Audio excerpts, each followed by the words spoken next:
बिस्मिल्लाहिर्रहमानिर्रहीम, अस्सलाम वालेकुम। आप देख रहे हैं A1 टीवी और मैं हूं माहिन अली। शामिल करेंगे न्यूज़ हेडलाइंस। पेट्रोलियम मसनूआत की कीमतों में 30 रुपए फी लीटर इजाफा। पेट्रोल और डीजल की कीमतें तारीख की बुलंद तरीन सतह पर पहुंच गई। पेट्रोल की नई कीमत 179 रुपए 86 पैसे हो गई। डीजल की कीमत 174 रुपए 15 पैसे हो गई। वजीर खजाना मुफ्ती इस्माइल कहते हैं, पेट्रोलियम मसनूआत की कीमतें बढ़ाने से इस्तेहकाम आएगा। सख्त फैसला था, आवाम पर बोझ डालना नागुज़ीर हो चुका था। अवाम ने इम्पोर्टेड हुकूमत की कीमत अदा करना शुरू कर दी। साबिक वजीर आज़म इमरान खान का ट्वीट, कहते हैं बैरूनी आकाओं की एम्पायर पेट्रोलियम मसनूआत की कीमतों में इजाफा किया गया। नाअहल हुकूमत ने रूस के साथ हमारे मुआहदे को आगे नहीं बढ़ाया। भारत ने रूस से सस्ता तेल खरीद कर अवाम को रियायत दे दी है। पेट्रोलियम मसनूआत की कीमतों में इजाफा। लाहौर हाई कोर्ट में दरख्वास्त दायर। दरख्वास्त गुजार अजहर सद्दीक एडवोकेट के मुताबिक पेट्रोलियम की कीमतों में इजाफे से आम आदमी मुश्किलात का शिकार होगा। कीमतें बढ़ने से महंगाई का तूफान आएगा। अदालत से पेट्रोल की कीमतों में इजाफे का हुक्म कल अदम करार देने की इस्तदा। पतोकी में राहजनी की वारदात के दौरान डाकुओं की दरिंदगी। बाप को बांधकर 15 साल की बेटी को ज्यादती का निशाना बना डाला।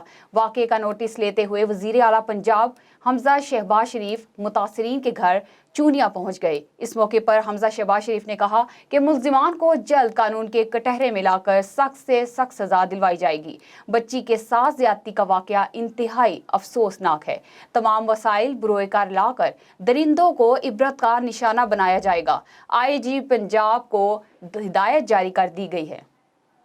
PTM के प्लेटफॉर्म से बलोचिस्तान में तब्दीली के हवाले से जाम कमाल से कोई मुआहदा नहीं हुआ। जाम कमाल के बयान पर सरदार अख्तर जान मेंगल का रद्द अमल, बोले जाम कमाल वजारत आला खोने के गम में इमरान खान से भी आगे निकल गए हैं।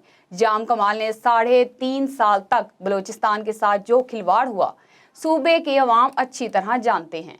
जब हर तरफ से उन्हें सुर्ख झंडी दिखाई दी तो फिर उन्हें हम याद आए। रावलपिंडी जमात इस्लामी पाकिस्तान विमेन विंग और साबिक मेंबर कौमी असम्बली आयशा सैयद की जमात इस्लामी विमेन विंग के वफद के साथ यासीन मलिक की अहलिया मिशाल मलिक से मुलाकात।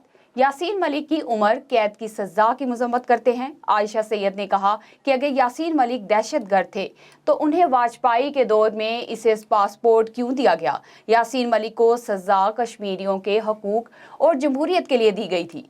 उन्होंने कहा कि जमात इस्लामी हुकूमत वक्त से मुतालबा करती है कि वह यासीन मलिक की फैमिली को उन तक रसाई दिलाई जा सके और यासीन मलिक को भारत की कैद से आज़ाद करवाने के लिए आलमी मुहिम चलाई जाए। DPO ओकाड़ा उमर सईद मलिक की जानिब से तारुफी मीटिंग का इनेकाद। जिला भर से अफसरान और SHO से तारुफी मुलाकात की। तारुफी मीटिंग में पॉलिसी गाइडलाइन दी गई। DPO ने कहा क्राइम और करप्शन के खिलाफ जीरो टॉलरेंस की पॉलिसी को अपनाया जाएगा। क्राइम कंट्रोल करने वाले अफसरान ही ओहदे पर फाइज रहेंगे। जजा और सजा दोनों चीजें साथ साथ चलेंगी। A1 टीवी से फिलवक्त के लिए इतना ही। मजीद खबरों के लिए देखते रहिए A1 टीवी। सब पे नजर, अंदर की खबर। A1 टीवी, सब पे नजर, अंदर की खबर।